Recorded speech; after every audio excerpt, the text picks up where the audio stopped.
सिद्धार्थ के पास आती हूँ। सिद्धार्थ, ये जो डिफेंस अटैचे का जो बयान है, आप इसे कैसे देखते हैं? एक बड़ा खुलासा, एक बगावत सेना के अंदर कि मोदी जी कब तक झूठ छिपाते रहेंगे, और अब सेना के अधिकारी उस चीज का खुलासा कर रहे हैं क्योंकि उनसे रहा नहीं जा रहा है कि वो कब तक चुप बैठेंगे। या तो फिर जो बात अनुमा जी कह रही थी कि भाई सरकार चुन रही है लोगों को कि आप जाएं फॉरेन सॉइल पे इस तरीके की बातें करें ताकि लोगों में ये बात पता चल जाए कि हमने कितने फाइटर जेट्स खोए थे, और या तो पायलट्स को लेकर भी सवाल है कि भाई पायलट्स कितने हमारे जिंदा बचे या नहीं बचे, उसको लेकर भी बहुत सवाल है।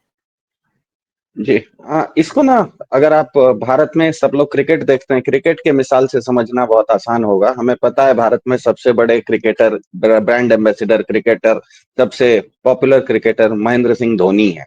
तो बहुत लोग उनके फैन हैं, आईपीएल चलता है महेंद्र सिंह धोनी के कारण। लेकिन आप महेंद्र सिंह धोनी को खुद पूछिए तो कहेंगे भैया मैं टेस्ट मैच और ओडीआई इंडिया के लिए नहीं खेल पाऊंगा क्योंकि मेरा शरीर अब उसका तरह का साथ नहीं देता है। तो फैन का, बीजेपी का, उसके इकोसिस्टम का कुछ भी मानना हो, लेकिन जो सेना खुद होती है वो अपने आप में एक प्रोफेशनल बॉडी होती है। उसे पता होता है कि आज अगर बच भी गए तो कल कहीं ना कहीं उनको मैच खेलना पड़ेगा, और मैच में जो सच्चाई है वो छुपा नहीं सकते। अगर आप घायल हैं तो मैच में पता लग जाएगा कि आप घायल हैं। आपका अगर फॉर्म ठीक नहीं है तो मैच में आप एक्सपोज हो जाएंगे कि आपका फॉर्म ठीक नहीं है। तो जो खिलाड़ी खुद होता है वो कभी भी व्यावसायिक होता है, प्रोफेशनल होता है, वो अपनी तरफ से झूठ नहीं बोलता। उदाहरण के लिए हमें पता है अभी एक हफ्ता पहले ईरान के ऊपर अमेरिका ने बहुत बड़ी बड़े बंकर बस्टर बम मारे। अगले दिन पेपर में आया कि ईरान में कुछ ज्यादा हानि नहीं हुई। 48 घंटे के बाद अमेरिकी सेना ने फिर से उसके वीडियो जारी करके बताए कि नहीं नहीं हमारा बॉम्बिंग सक्सेसफुल हुआ था। वो क्यों बताना था? क्योंकि सेनाएं जो होती है अपने आप में प्रोफेशनल बॉडी होती है। उसे पता होता है कि राजनीति अपनी जगह पर है, दुनिया भर की दूसरी सेनाएं भी उनके काम को देख रही है। उनका काम बिल्कुल सटीक हो, ठीक हो, जो सही है वो सही है, जो हुआ वो नहीं, जो हुआ वो हुआ, जो नहीं हुआ वो नहीं हुआ। तो मेरे ख्याल से हुआ यह है कि कोई मुश्किल मैच हो, 350 रन चेज करने हो, और कोच दावा करके कह दे कि हम बिना विकेट खोए ये मैच जीत गए, तो वो कोच का बड़बोलापन हो जाता है। बड़ा स्कोर चेज करेंगे तो 2-4 विकेट गिरेंगे भी और मैच भी जीतेंगे भी। मेरे ख्याल से यही हुआ। 7 मई की रात को जब ऑपरेशन सिंदूर शुरू हुआ तब भारतीय वायुसेना के 80-85 हवाई जहाज हवा में थे, हमें पता है। और उसके जवाब में 20-25 पाकिस्तानी हवाई जहाज भी हवा में थे, हमें पता है। दोनों ही वायुसेना के अगर अपने और दोनों ही वायुसेना के जहाज अपने अपने हवाई क्षेत्र में ही रहे, अपने देश में रहे, दोनों ने एक दूसरे की सीमा का उल्लंघन नहीं किया। तो अगर मान लीजिए घंटे 1.5 घंटे तक 100-125 हवाई जहाज हवा में उड़ रहे हैं, गोते खा रहे हैं, ऊपर नीचे आगे पीछे हो रहे हैं, तो कहीं ना कहीं दोनों पक्ष को कुछ ना कुछ हानि हुई होगी, ये स्वाभाविक है।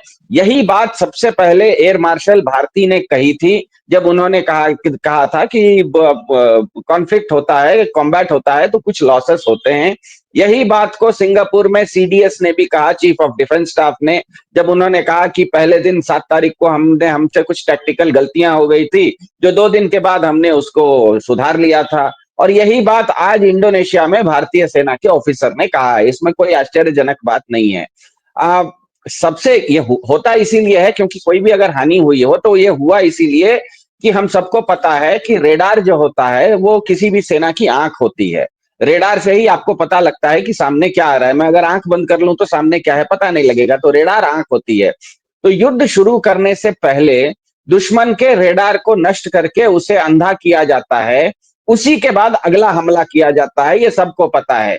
हाल में ही अमेरिका ने ईरान पर बमबारी करने से पहले इजराइल ने ईरान का एयर डिफेंस सिस्टम और वायु रक्षा और रडार को कई दिन तक नष्ट किया। तब जाकर अमेरिका के B2 बम्बर आके पिक्चर में आए। हम सबको पता है अचानक हवाई हमला नहीं होता। हवाई हमला होने से पहले एयर डिफेंस सिस्टम को डिस्ट्रॉय करना पड़ता है। अब हमें यह भी पता है कि ऑपरेशन सिंदूर तो बाद में, ऑपरेशन सिंदूर तो 7 मई को शुरू हुआ, लेकिन जुलाई 2018 से लेके मई 2025 तक, मतलब मई मतलब जिस समय ऑपरेशन सिंदूर हो रहा था उससे 4 दिन पहले तक, चीन के 5 सैटेलाइट, चीन ने अपने सैटेलाइट 5 सैटेलाइट अंतरिक्ष में भेजे और उसको लिंकअप किया पाकिस्तान के आर्मी के साथ। तो 5 चीन के सैटेलाइट सीधे सीधे पाकिस्तान के लिए काम कर रहे थे, ये भी हमें पता है। इसका मतलब पाकिस्तान का एयर डिफेंस सिस्टम अच्छा था। जहां तक हवाई जहाज की बात है, 2022 में चीन से J-10 नाम का 20 हवाई जहाज पाकिस्तान ने खरीदा 2022 में। तो 2022 के बाद से 2025 तक भारत और पाकिस्तान के बीच में किसी तरह का संघर्ष नहीं हुआ है। तीसरी बात, JF-17 नाम का जो हवाई जहाज है, वो 156 हवाई जहाज चीनी हवाई जहाज पाकिस्तान के पास है। इसका मतलब पाकिस्तान के पास चीन के हवाई जहाज भी थे, चीन के लेटेस्ट हवाई जहाज भी थे, और मई 2025 के आसपास उनके पास चीन के 5 सैटेलाइट भी थे। तो ऐसी स्थिति में ये बिल्कुल स्वाभाविक है कि भारत को उससे पहले जो पाकिस्तान के साथ जब भी हमने बालाकोट वगैरह किया था 2019-20 के आसपास, 18-19 के आसपास, तो उस समय पाकिस्तानी सेना जो हमारे साथ, पाकिस्तान के हवाई जहाज भारतीय हवाई जहाज के साथ हवा में लड़ते थे, वो F-16 हवाई जहाज होते थे जो कि अमेरिका ने दिए थे। F-16 में sidewinder air to air missile रहता है जिसका रेंज 50 किलोमीटर होता है।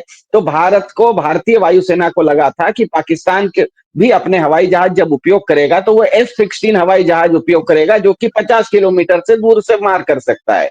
लेकिन बालाकोट से लेके अभी तक ये जो विकास कर लिया है, चीन के साथ गठबंधन पाकिस्तान ने कर लिया है, सैनिक गठबंधन कर लिया है, उसके चलते आज उनके पास जो J-10 हवाई जहाज हैं, उसके ऊपर चाइना की PF-15 नाम की मिसाइल लगती है जिसका रेंज 150 किलोमीटर है। इसका मतलब स्वाभाविक है कि भारतीय वायुसेना को 7 तारीख को सबसे पहली बार, उससे पहले भारत को पाकिस्तानी वायुसेना के F-16 से सामना करना पड़ता था जिसका रेंज 50 किलोमीटर होता था। अचानक 7 तारीख को रात में भारतीय वायुसेना को जिस पाकिस्तानी हवाई जहाज से आमना सामना हुआ, वो F-16 50 किलोमीटर वाला नहीं था, वो था J-10 चाइना का जिसका की रेंज 150 किलोमीटर था। स्वाभाविक है कि उस तरह का कॉम्बैट अगर होगा, आप एक नया तरह का, आपके ऊपर अचानक कोई बाउंसर आ जाएगा, तो अच्छे से अच्छा खिलाड़ी भी, एक आध बाउंसर आता है ना, हर बाउंसर पे छक्का नहीं लगता है, कभी कभी बाउंसर थोड़ा शरीर पे लग भी जाता है, बच के आपको बचना भी पड़ता है। तो मेरे ख्याल से इतनी बड़ी चीज नहीं थी। लेकिन भारतीय वायुसेना ने जिस तरह से चीफ ऑफ डिफेंस स्टाफ ने कहा था, उनकी बात मेरे ख्याल से सबसे सबसे महत्वपूर्ण है। उन्होंने कहा 7 तारीख को हमसे कुछ टैक्टिकल मिस्टेक्स हुए।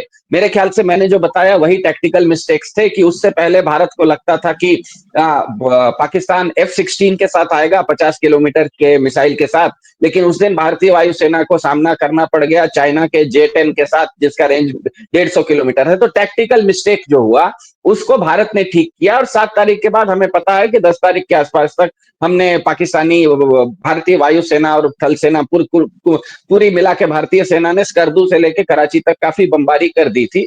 और वो बमबारी के चलते ही इतना प्रेशर आ गया था कि प्रेशर पाकिस्तान पे जो आया वो तो आया ही, लेकिन पता नहीं वो प्रेशर भारत के ऊपर कैसे आ गया कि ट्रंप साहब ने सीज फायर कर दिया और भारत के प्रधान जी ने मान लिया। पाकिस्तान तो घुटने टेक चुका था। तो मेरे ख्याल से भारतीय वायुसेना को पता है, भारतीय पूरे सेना को पता है कि सच्चाई छुप नहीं सकती बनावट के उसूलों से, कि खुशबू आ नहीं सकती फूलों के, कागज के फूलों से। कुछ अगर जो हुआ है उसको वो मानना पड़ेगा, वो मान रहे हैं। मेरे ख्याल से इतनी ही बात है। ये मैच पाकिस्तान के साथ भारत जीता है, लेकिन उसमें 1-2 विकेट भी गिरा है, दोनों सच है। मैच जीता है वो भी सच है, कुछ विकेट गिरा है ये भी सच है।